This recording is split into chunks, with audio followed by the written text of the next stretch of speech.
Salut à tous et bienvenue dans ce nouvel épisode du Mad Side. Le Mad Side, la série dans laquelle on regarde le jiu-jitsu ensemble. On essaie de comprendre ce qui se passe ensemble. La dernière fois, j'avais fait une série de vidéos sur Leandro Lo et quelqu'un dans les commentaires m'avait dit la prochaine fois, fais sur Fionn. Et moi je fais ok. Donc c'est ce qu'on va faire là. Il va y avoir 4 vidéos sur Fionn Davis à différents moments de sa carrière. Ici, c'est un combat au PAN de l'année dernière, PAN Championship 2023, contre une certaine Jeanine Liliane. C'est parti. Donc, ça ressemble à une finale ou à une demi-finale. Je sais pas trop. Mais en tout cas, il y a 3 arbitres. Après, donc Fionn, qu'est-ce que je peux dire sur Fionn? C'est une demi-finale. Qu'est-ce que je peux dire sur Fionn qui tire la garde? Fionn, c'est une combattante qui est très forte physiquement, d'après ce que j'ai entendu dire.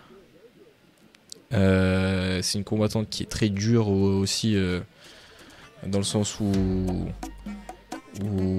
ça ne dérange pas de donner des coups de tête si jamais elle fait des entrées de single leg ou si elle fait de la lutte, et genre elle a pas peur quoi. Et là elle essaye de prendre le dos quand son adversaire essaye de rentrer un knee bar. Et là ils arrivent en position de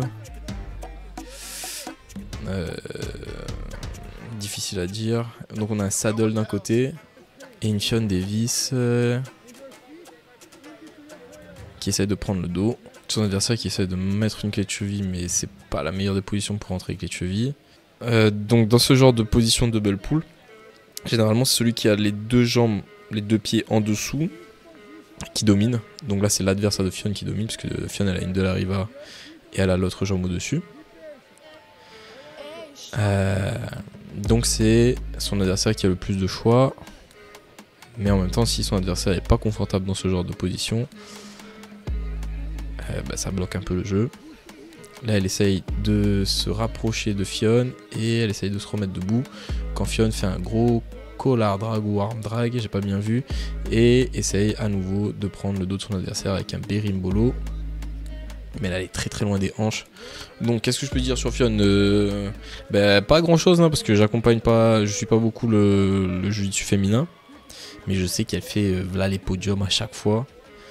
Donc elle est très très forte avec elle aime les passages en pression, je crois.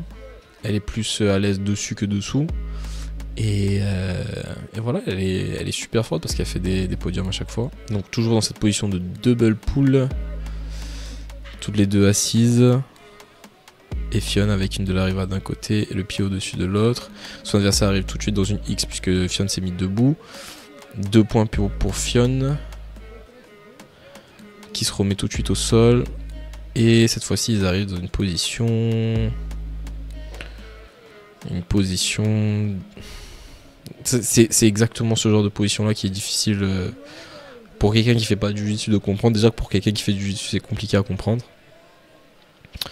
Donc là le truc c'est que son adversaire a un crochet en X et Fionn a un crochet en X aussi, avec l'autre jambe qui passe au-dessus. En fait elles sont toutes les deux dans la même position, sauf que Fionn contrôle les 2 pantalons et son adversaire contrôle un seul pantalon. Fionn a 2 points et son adversaire a un avantage. Fionn se remet debout. Son adversaire joue col manche. Fionn essaye de passer. Ici toreada. Elle change de côté. Duck under. Et là elle arrive à passer la garde, stabiliser, prendre le dos peut-être. En tout cas elle a un crochet. Elle a sa seat belt. Il lui manque le 2e crochet. J'allais dire c'est difficile de prendre le dos dans cette position là, mais pas pour Fionn apparemment. Là son adversaire défend et arrive à réinstaller une demi-garde profonde. Demi-garde profonde. Son adversaire, je sais pas si elle a l'esgrima. Je sais pas ce que Fionn fait avec sa main gauche. Son adversaire commence à jouer l'appel aussi là. Saisit l'appel, plus saisit la ceinture du pantalon. Peut-être manque de contrôle sur cette prise de dos, parce que son adversaire était en tortue Et au lieu d'avoir le point en arrière, elle avait le point en avant. Du coup, il y a eu scramble et son adversaire a pu recomposer une demi-garde profonde. Là, j'arrive pas trop à prévoir ce qui va se passer, puisque ce genre de position là, je suis pas du tout confortable avec ça, je connais pas assez. Donc là, je crois que son adversaire a saisi l'appel, puis saisi à la bouche du pantalon, mais je vois pas si Fionn a une esgrima ou une contre-esgrima. Ok. Donc Fionn gagne l'esgrima ici. Est-ce qu'elle va pouvoir croiser le genou ou est-ce qu'elle va pouvoir prendre le dos? Il faudrait qu'elle mette le poing en arrière et qu'elle redescende son bassin parce qu'elle peut pas marcher du côté de la tête là.